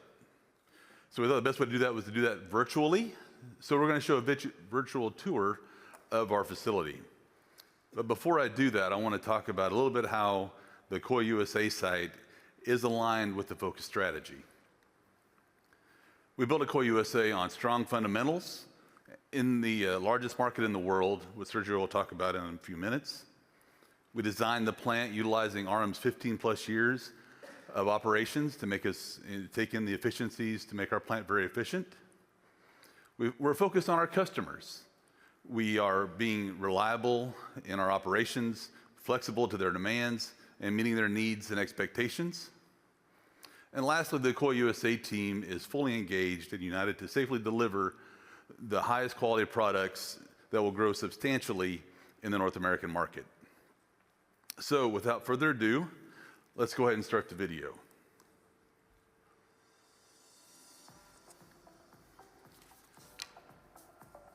So the tour begins in our time lapse of our plant construction. We began plant construction in May of 2022 and completed in June of 24. We started commissioning in July 24, and as Yelena mentioned, our commercial operations began in September.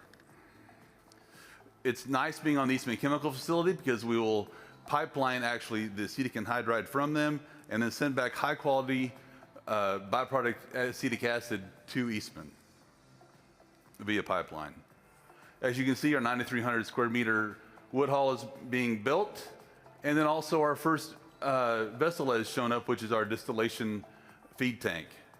You see the structures beginning to build from west to east, the concrete foundations being placed, and you see the steel structure laying there on the ground that will be erected going up on in the facility. You see there's a big gap there in between the pipeline that will bring our anhydride and utilities from Eastman and our structure. We left that there because the large crane that you see sitting there has to drive through there to set the anhydride buffer tank, which will be arriving shortly. You see the tank has arrived and now put in place. Our crane has moved back, and now we're able to close that gap up with the rest of the pipe bridge. The cladding is now going on the side of the wood hall, and inside the structure, we began laying the 12 kilometers of piping connecting the vessels.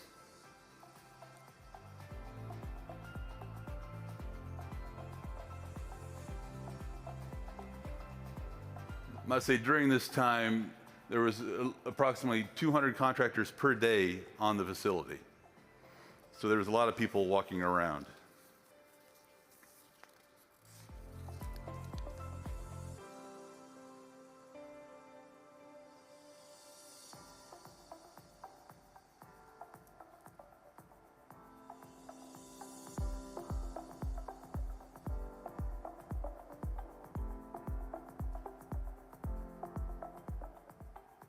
So as we wrap up, as we come around the corner, the first thing you see, here's our finished product. We're ready for expansion with the Reactor 3 reactor pit already there being constructed. The large gap there in the structure is ready for our second anhydride feed tank for reactors 3 and 4 when we get to that point. As we cross over the pipe bridge here, I might note that the acetic anhydride goes from right to left through our process, and underneath all of this structure are our 2 reactors that came from Germany. They traveled over 11,000 kilometers, with all that being on water except for the last 120. The left side here is our distillation section, where we'll separate the acetic anhydride that we don't use and send it back to the front. The acetic acid we purify and send back to Eastman for their consumption. So now we're rendering the wood hall. And this is the final product that you see us, we're in operation now. We do have a fully functioning supply chain with all of our radiata coming from New Zealand, just like Arnhem. And as you go on the left here, here's our raw materials coming in. And on the right, you see where we store our finished packs ready to go to customers.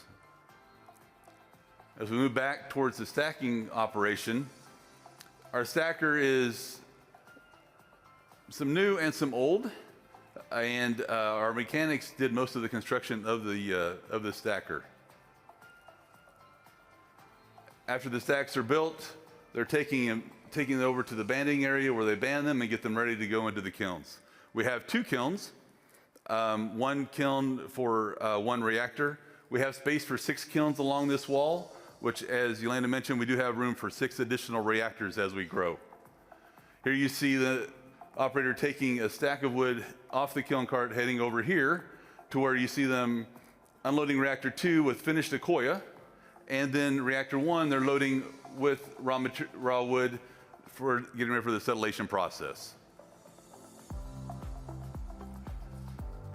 So they'll take the finished product over to the quality analysis area. We'll run our analysis and make sure that it's all good quality, and from there we will take it back to the stacker, where we'll make into the small bundles for Sergio to sell.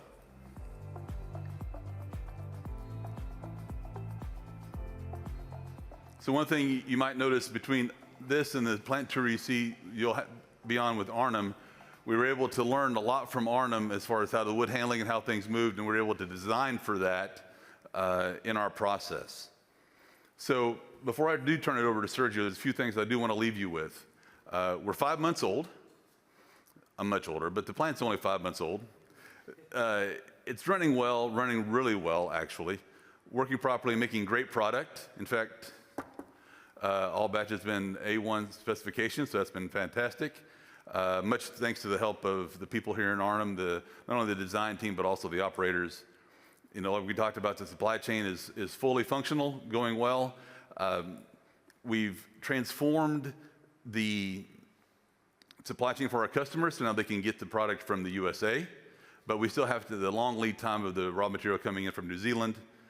But you know, we're very confident in how we're moving forward. We have great partners to move forward with, and we see ourselves growing substantially, which Sergio will take over next. Thank you all very much. Thank you. So, good afternoon. It's a pleasure being here to share a bit of the sales strategy for North America. I would like to start with a quick recap on the size of the opportunity that we have here. We have less than 1% share in the addressable market for Accoya in North America. The US new construction forecasts for the next 3 years show pretty good rates of growth. Categories like single-family construction house is going to grow 8% in average in the next 3 years. According to Principia Consulting, focusing on our specific markets, cladding, wood-type cladding and decking in North America is a market of $2.7 billion. With our new factory up and running now, it's time to expand our distribution footprint and invest on customer and end user education and product and brand awareness. How we're going to do that? So, John has presented our commercial model, and also has mentioned about the team we have in place now with local marketing support, a bigger sales team. So we have worked last year, the second half, and we have mapped all the players in their roles on those different tiers categories. We have designed dedicated mandates and actions for each of those categories, and I'd like to go to more details on each. The first category here is the direct distribution and wholesale distribution. The mandate for this category is select strong partners. Strong partners mean partners willing to invest in inventory to bring Accoya closer to the manufacturers. Partners that pursue large and dedicated sales and specification teams to go after the high-end market in the region. And also partners that leverage on solid relationship with the key players in the building products market. Across the last years, Accsys has built a very good and solid foundation, working with great and market-recognized partners across the country. You can see in the map with the red dots being the current distribution locations across the country. We have partners like UCS Forest Group, Rex Lumber, Hood Distribution, with decades of experience and investing a lot on those dedicated sales team, a co-inventory, and opening new tier 2 or manufacturers and retail lumberyards. We have also recently added some new distribution in the last few months. I would like to highlight the green dot being Warren Trask, opening a new category to us, going after what we call two-step distribution, focus on the retail and lumberyard space. It's there that the decking market happens. Going forward, our short-term focus, you can see clearly in the heat map that the 3 top states in terms of demand for wood cladding and decking is California, Texas, and Florida. We are at this moment in negotiations to open new distributors, second distributors on those 3 states, what's going to improve our ability to get faster to the manufacturers and the next tier level. And this is what I'm going to talk about now. Going to the second tier, our mandate here is grow aggressively. This level is where those customers, manufacturers, sub-distributors, and retail lumberyards are the one converting Accoya to finished product and bringing that product closer to the consumer and end user. Our target here is to increase our number of 125 back in November to 250 in the next 2 years.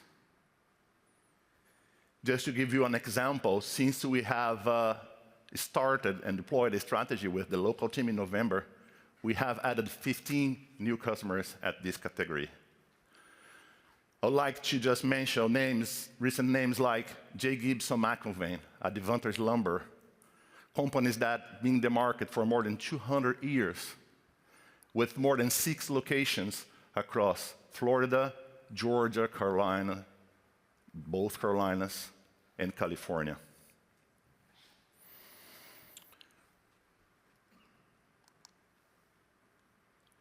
Going to the next level, the tier 3 here, I'm calling, those are the audience that really make the demand happen, so the ones that generate demand. So architects, contractors mainly, and house owners and builders as decision makers.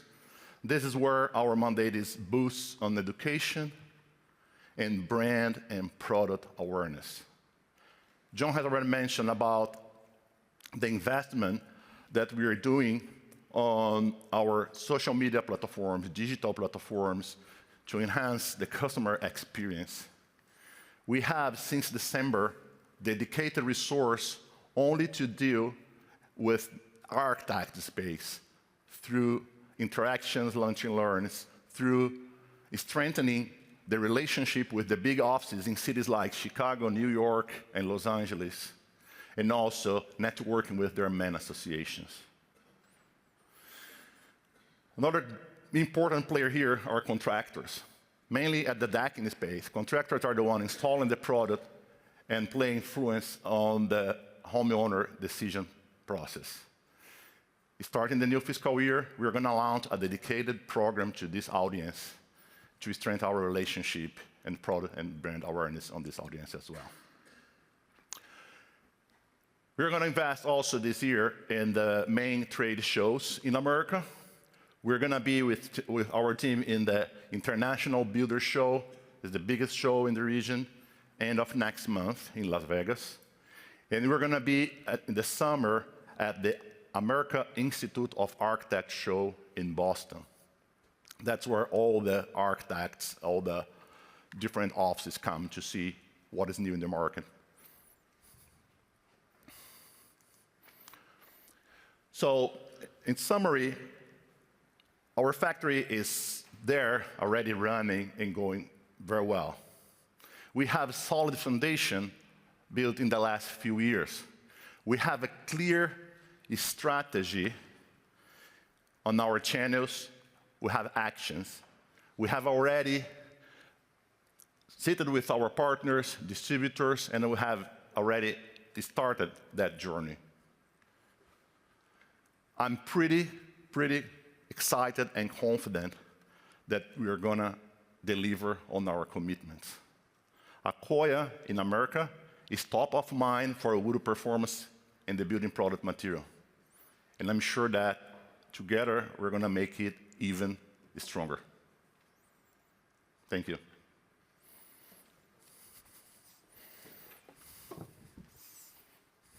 Is there any slide? Oh, thank you.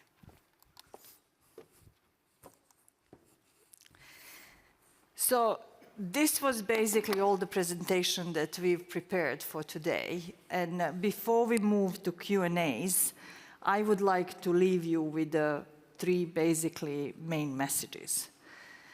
While company had some challenging times, we are moving further away from it. We have reset and transformed the company, and also peak CapEx is behind us, and transformation actions are working. That means that we are at the inflection point for growth, for the profitability, and to reach our significant potential. Thank you for your attention, for your willingness to come here and share this beautiful day with us. And with this, I would like to invite my team to come to the stage so that we can start with the Q&A session. Martijn en Drijver, ABN AMRO, Oddo. I have 3 questions, and I'll take them one by one if you don't mind. First one is, I guess, for Jelena and Sam together. Now, can you run us through your thoughts in terms of those strategic EBITDA targets? So what have you baked in terms of headquarter costs, pricing strategies, the cost of adding distribution. Can you run us through your thoughts on both the 2027 and 2030 targets? Thank you. That would be the first one. Okay. Well, let me take that. I mean, really, the numbers that you saw there, which lead to 40 million EBITDA for FY30, that is Accsys Group. That includes Arnhem, that includes Barry, that includes London. So it includes the central costs, R&D, everything. It is the whole Accsys Group. And we in modelling that, we have assumed cost inflation, but we've also assumed operational efficiencies coming through as well through what you heard earlier from Solid Roots and also the operational efficiency Lean Six Sigma type programs in there. So it is what the Accsys Group should look like in 2030. And in terms of the pricing, can you share your thoughts about that, or otherwise I can ask John? What is necessary in terms of pricing to achieve that market share gain? Do you think you can do that at the current prices in Europe and the US, or do you think you need a bit of a pricing element to move those sales forward? Yeah, so broadly we're aiming to retain price. We have taken and are looking at some specific actions, specific market applications, but broadly we're working to retain price and to do that through that demand stimulation, that constant growth in demand and developing it that way. I'll move on. One question for Dr. Steenwinkel. I was specifically asked to call you Dr. Steenwinkel. Okay, who was that? And obviously I do that. I was wondering, you put so much emphasis on these patents, but are they really the protection that you need? Or would it be fair to say that even without the patents, given all the capex and the market share that you've gained, the position that you've gained, you don't really need all those patents anymore? Or would it really be a threat if they were to end in the next 3, 5, 10 years? That's a good question, and I think having intellectual property use to yourself as a company is an important aspect. Of course, it's costing money, and it's always a balance, but there is competition in a market that could also maybe take over this chemistry, this technology, if we would allow it to happen. And especially in countries with low labor cost or whatever, there is a risk. So you want to protect yourself from that risk. Plus, makes you an interesting partner for a joint venture, for example. So we do have income from the patents and licensing and royalties, etc. So it is valuable for us. Okay. And then a third question on the commercial strategy. I was wondering, John, can you tell us, are there any countries in the EU that you haven't covered at all yet with distribution partners, and if so, how many? And if you were to cover all your key markets with the same density in terms of distribution partners like you have in the UK and Ireland, which you seem to be considering as what it should be, what are we looking for in terms of numbers? We know the number targets for the US, but what kind of targets should we take into account for the operations excluding the US? Sam touched on the split there between the US and what will come from Kingsport, what will come from Arnhem. And of that 120, the 120,000 cubic meters on the 2030 horizon, we were looking at 80 to 85,000 cubic meters of that being within Europe. Within the EU, we're represented well in Benelux, in Germany and Switzerland, and developing in France. Nordic countries, reasonably well represented. Broader than that, we have a lot of opportunity, and our appetite for that, we're going to target with the standard Thorn product. We're also going to go broader with our finished offer, because markets within Europe can be close but very different in how they operate. So we're making sure we've got the breadth to cover that. But it's a big opportunity. But no specific number in terms of distribution partners in mind. That's not. Not to talk to here. We're really talking to the volume. Yeah. Okay. I have some other questions, but I'll leave to the other in some room as well. Maarten Verbeek, the idea. 2 questions. Firstly, you mentioned that you want to reduce your net debt, or you expect to have a 0 net debt by 2030. How much capex have you included in that development?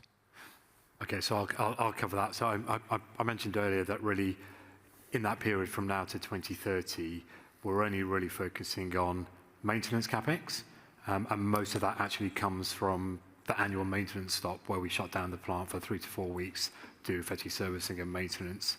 And another routine maintenance throughout the year is typically 3 to 4 million euros per year for Arnhem. It'll be less in Kingsport because it's a newer plant. The maintenance costs are going to be a lot lower. I mean, in terms of growth capex in the next 5 years, I mentioned earlier that there might be individual projects we're looking at, which in any one individual year might be 1 to 2 million euros in itself. And Jelena mentioned earlier in phase 2 about looking at the Accoya colour footprint and looking at moving that into the US, but that is not going to be a significant cost. And again, when you think about that, we would only need to fund 60% of it, which is our share of the JV. So there is no major capex in that period between now and 2030. So if I understand you well, a possible expansion of the number of reactors in the US, that's not included in this round. No. I mean, as you know, phase 3, which we touched upon, really, that's when we're looking at significant major capex, and really to put a little bit of colour in terms of the cost of a reactor. And if I look at what the 2 reactors in Kingsport cost, it was broadly speaking about $70 million, so 70. So if we're looking at 2030 putting in, you're probably looking at $35 to $40 million for a reactor. Jelena mentioned you'd put them in as pairs, so you're looking at probably $70 to $80 million at that period of time. But with a reactor operating at full capacity, the cash payback is a little under 2.5 years, which is actually very, very strong given that level of investment. But nothing is in our phase 1 and phase 2 targets in terms of putting any new reactors in. That will be a consideration more for phase 3. And is it fair to assume that for the moment your capital allocation is focusing on reducing net debt and organic growth, period? Yeah, absolutely. Yeah. Thank you. Sorry, go ahead. Johan van Over, Anderson Group. A few questions. If you look at the output from Arnhem, and I'm more referring to the speech of Hans, 20,000 cubic meters per reactor times 4 is 80.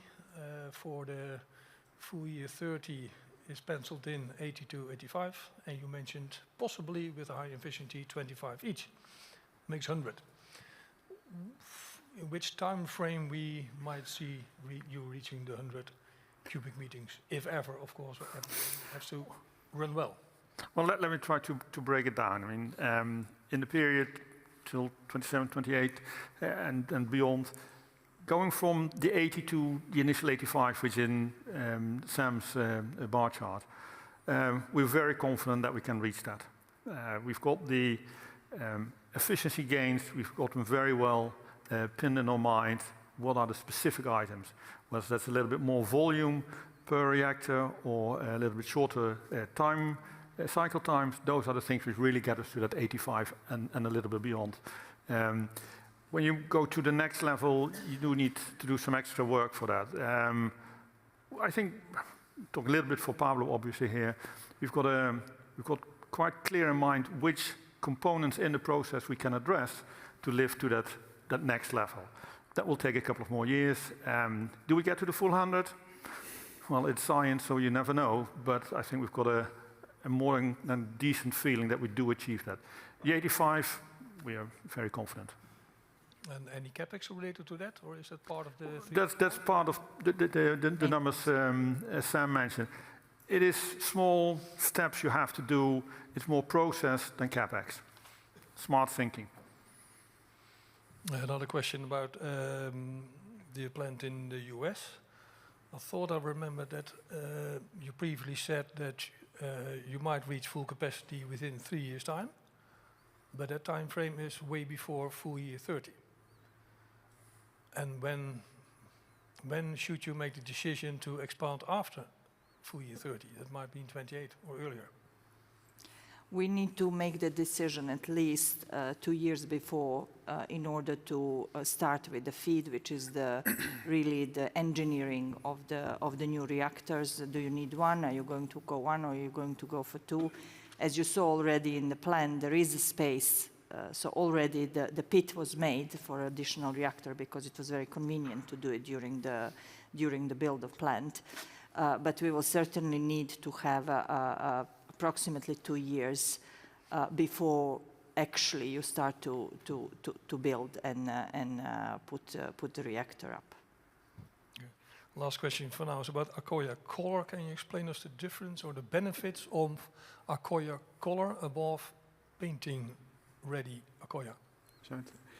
Yeah, the benefits of Accoya color relates to how resilient that color system is in the wood. It took us an awful long time to develop that position. The color goes right the way through the Accoya, and that allows when it can be then manufactured at a later point in the supply chain. So a company can take that rough Accoya gray board and profile it locally to the profile they need, with the color being present all the way through. So there's a benefit there in the manufacturing step. Then when the product goes to the application, compared to a coating can be damaged, can wear off, subject to abrasion, particularly on decking. And with that Accoya color penetration right the way through the timber section, there's a benefit there. In use, of course, also in aesthetics, when a piece is cut in half and the end is exposed, it's colored all the way through. And then the other standout is that you might see the samples at the back and the projects on the slides. The appearance of it really stands out. It really stands out as much more vibrant than traditional coatings, and that's been really well appreciated and demanded. The question behind. Christian? Go, Christian. Thanks, Chris George from Deutsche Numis. 3 from me as well. First of all, on Kingsport, could you give a bit of colour what you think the ROCE will be? First of all, at the current capacity, but also if it's fully expanded as well. Yeah, I mean, the return on capital employed, the plant's only been operating for 5 months, so it's, the returns will take time to build because it's still in a ramp-up, start-up phase. You're not going to break even in year 1. So, I mean, as we previously mentioned, that the Kingsport will be loss-making in its first full year of operation. As we've said earlier, we expect it to be profitable in FY20 financial year 26. So return on capital employed is going to be very, very low.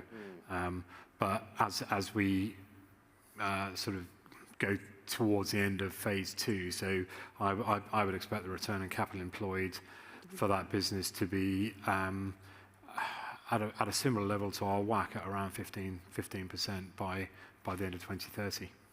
Brilliant, thank you.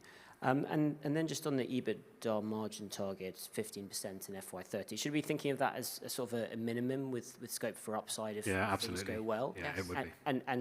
And if Arnhem's sort of currently at 17%, should we think about the 2 plants being, closer to 20% EBITDA margins in FY30? Is that how we should think about it? So I'd expect Arnhem to be above 20%, and I'd expect North America to be around that 15. Okay. And then you've got to factor in, when you look at the Accsys group, we've got the central costs as well, and R&D. Adrian Kearsey, Pamela Gordon. Thank you very much for the presentations. In terms of the inventory levels in Arnhem, you said it was at 4 or 5 months. Should I expect a sort of similar kind of profile for inventory in Kingsport, or is there something different? Well, we've got in Kingsport the benefit of a shorter timeline to get it to Kingsport from New Zealand. So that helps you. So that's the reason why it could and should be shorter. There's another element which helps you if the reliability I spoke about, more data, more clarity about where everything is in the process, helps you to reduce your stock position. And when the volume of your business grows, i.e. if you go from 60 to 70 to 80, etc., you don't need to have that same percentage of raw wood in stock to your sales volume. So also that shrinks. So you have a number of opportunities to improve. At the same time, we would also aim to become more efficient into our full portfolio of SKUs. We've got quite a lot, so if you can shave some off there, using that specific word, that also helps you. Okay, thank you.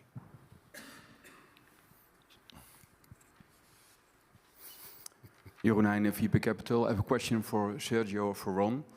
What do you think, or what do you expect will be the impact of Trump's activities on your business? Make Accoya great again?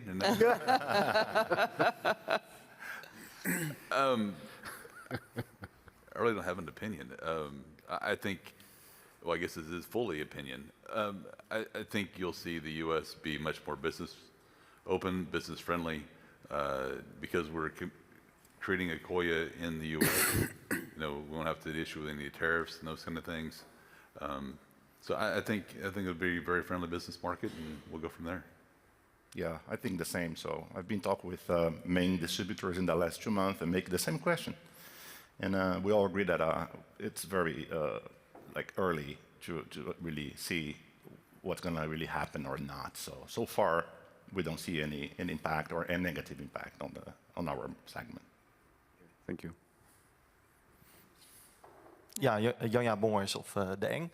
I have a question about the Accoya for Tricoya and your view on that, because as we all know, Tricoya, the Accoya you sell to make Tricoya has a lower average selling price, so it should be less attractive. But I was just wondering, how do you look at that market compared to selling regular Accoya?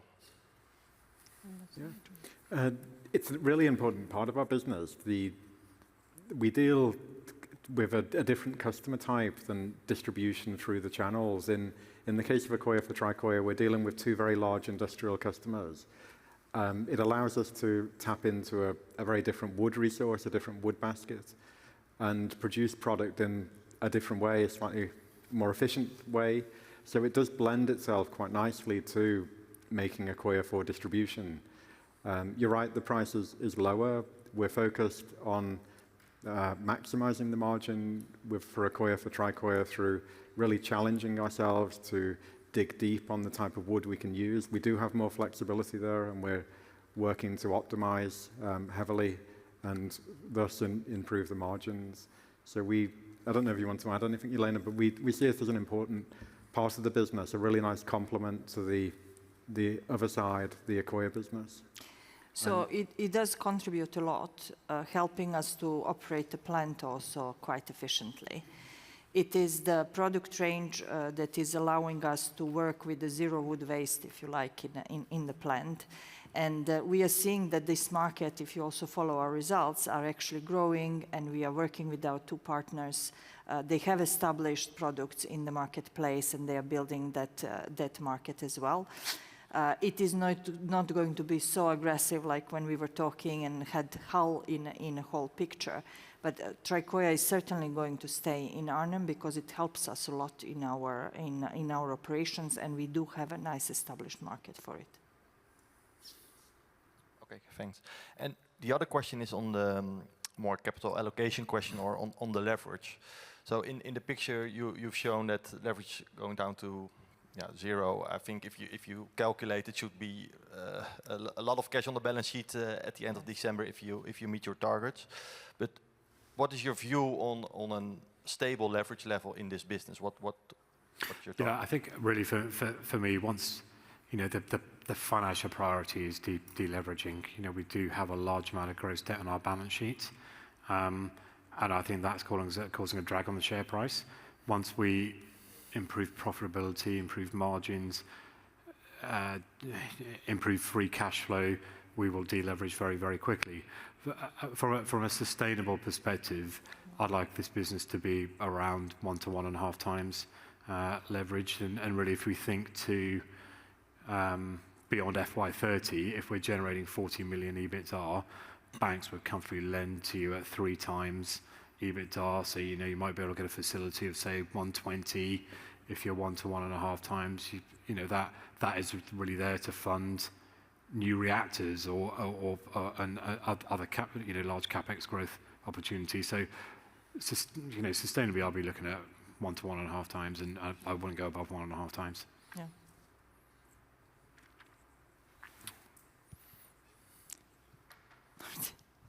Yeah, Martijn and Drijf for ABN AMRO again. On the same subject, on debt, if you run through your numbers the way you've described them in your targets, wouldn't it be fair to say that it would be better to repay the convertible, owned by some of the people in this room, by the way, because it's hugely expensive. So instead of going for expansion in the US, why not pay off that convertible loan first?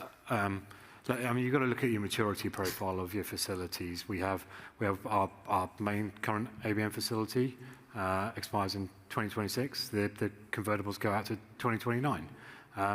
But really, when we do everything that we've just said over the last couple of hours in terms of executing the strategy, why would we repay the convertibles early? Because then the share price will drive upwards and those will convert to equity, in which case zero cost. Hello, it's Ed Stacey from Cavendish. I sort of wanted to come back to the Trump question, but I know we can't guess what he will or won't do. I'm thinking not of the US particularly, but for the whole group, this whole idea of trade and tariffs, and I was quite excited that maybe they would ban all the Canadian timber and then timber prices spike, and that would be great news for your pricing equation. But I was just wondering, what things should I really look at? Was Canada the right thing for me to be excited about anyway? Are there things that, just what kind of keeps you up at night worrying that might be a bad move that would happen that would damage pricing, or what would be a really great thing? What do you think are the biggest moving parts that are kind of under discussion that might happen that perhaps hopefully hurts your competitors, or anything I need to worry about that would lead to a big flood of timber into some of your key markets? It's a broad basic question, but I'm just wondering what are the real things we should look out for in kind of news headlines that might come up. John, do you want to say something? Yeah, sure. As Sergio mentioned, we were visiting the US distributors in December, and it was a topic, particularly with the Canadian distribution group. Wood flows across lots of borders. The wood from Canada that we compete with is the top end of that market, and getting into a bit of detail, but in producing those high-end cuts of timber in Canada, a lot of lower grade cuts are produced, and the sawmills rely on being able to sell those lower grade cuts in order to make the cutting of the premium cuts economical. And the US is the sole large market for that type of product. So one scenario could be that it would become very difficult to produce those prime cuts of timber in those markets. In North America, in the US itself, a lot of wood we compete with comes from South America, from Africa, from Southeast Asia, which may or may not be subject to challenges. So we're pleased to have the manufacturing in Tennessee at this time. Of course, we import wood too. We import wood from New Zealand, but the value of that is a raw material value rather than the finished product. So proportionately, that should be a slight benefit. But we agreed to keep a close view on it with the distributors. Okay, can I speak? Yes, please. So my name is Henk Zinks. I'm from the north of Holland, and I want to encourage you all. I want to give you the compliments for changing the course of the company, so we will be able to have success. So I want to encourage you all to make speed and to go on with the business and make it very successful for all of us. Thank you. Thank you. We agree.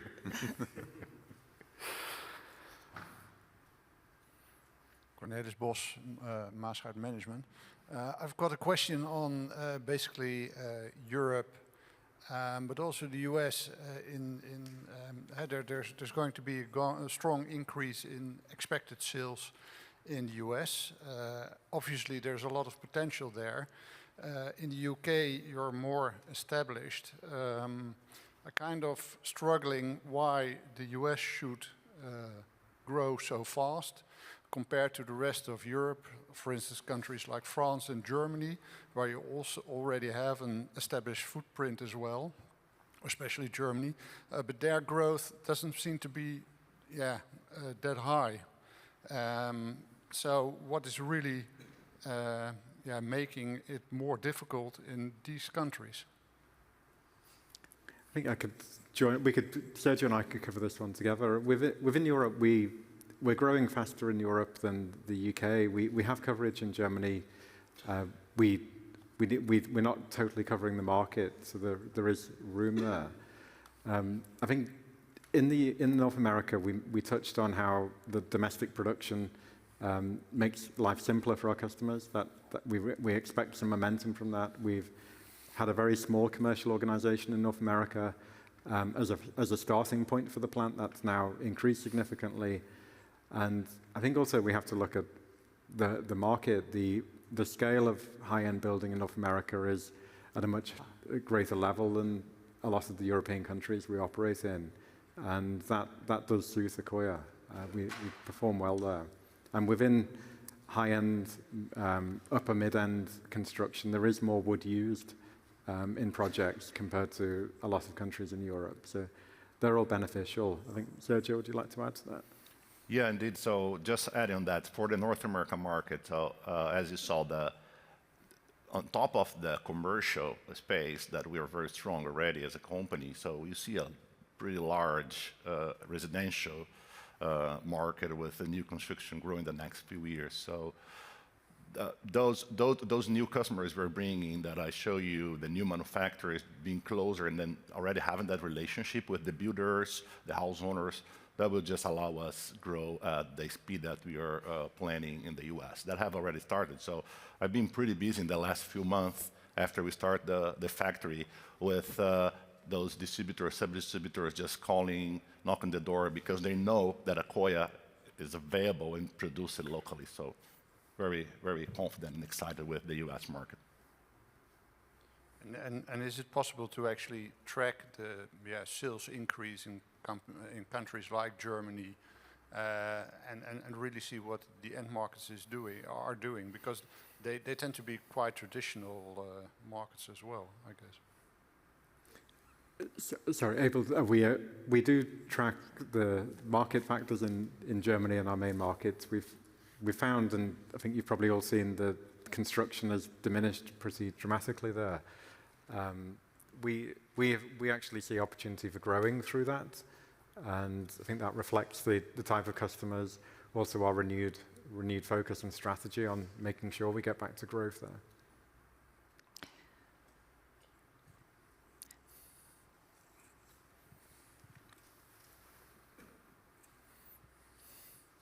Sanne Lebein, Nerissa. I had a question about Accoya USA. We got a very good picture today of how the demand and how the market will develop there. But I was mostly curious about the working capital that's being built up there. You have a 15 million RCF to finance that working capital. Will that be enough to finance the full working capital build up there? And secondly, considering I think you started up operations in September of 24, so in September of 25, the first repayments on the FHB loan will be made. Are you comfortable in stating that there will be no more investment from Accsys into Accoya USA necessary until, we see expansion of the facility there? Thank you. Okay, let me pick that up. So yeah, absolutely right. You know, the USA does. I mean, it's got an FHB term loan and it's got its own RCF. And you know, as a business has been building up its working capital and effectively funding those initial startup losses, it's been drawing down on the RCF, and you know, we would expect that RCF to be used to be continued to be used by the business. But I also want to point out that, you know, don't forget, you know, Accsys did raise money in November 2023. 22 million of the 24 million gross proceeds raised were for Accoya USA. All of that money hasn't gone in yet. So when we're saying there is money to go in from the shareholders, that is not new money. That is money that was raised from November 23. Yeah. So in terms of the FHB repayments, I mean, the actual repayments start later than September that you mentioned. It's going into 2026. The repayments start, but you know, as the business is ramping up and becoming profitable and cash generative, then you know, the interest payments and the capital repayments will be made by that business. without the need to go back to shareholders. Okay, so we can expect the entire capital raise that you did in November of 23 to go into Accoya USA. if I'm not Absolutely. mistaken. Yeah. Okay, thank you very much.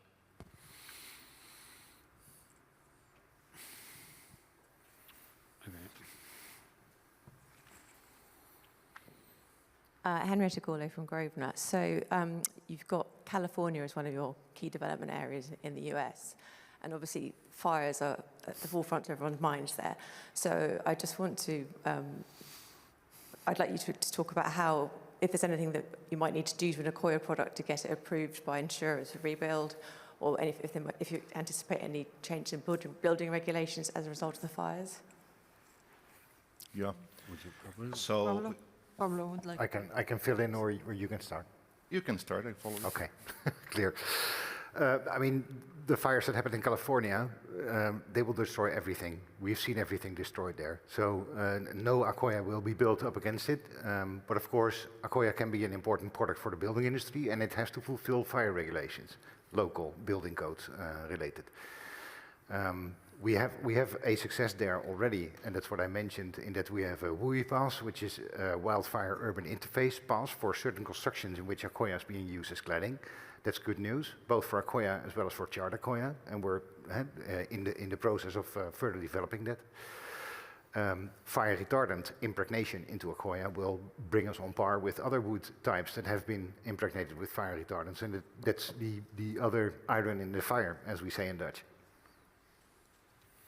Yeah, completing, so yeah, as you said, the level of fire you have there in California now is no other wood type that will resist. But in terms of the regulations, I would say California is always a moving state in terms of new regulations, potentially being fire or any other type. So we don't have anything now that we see coming new. Maybe it's too early, but it's possible. But if that happens, everyone would need to just try to understand and adjust accordingly.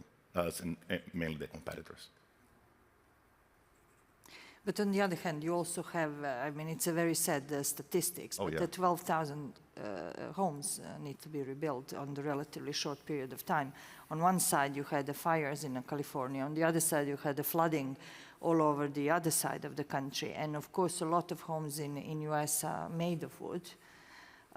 So you know, it is quite. It does also create on some kind of opportunity for Accoya as well.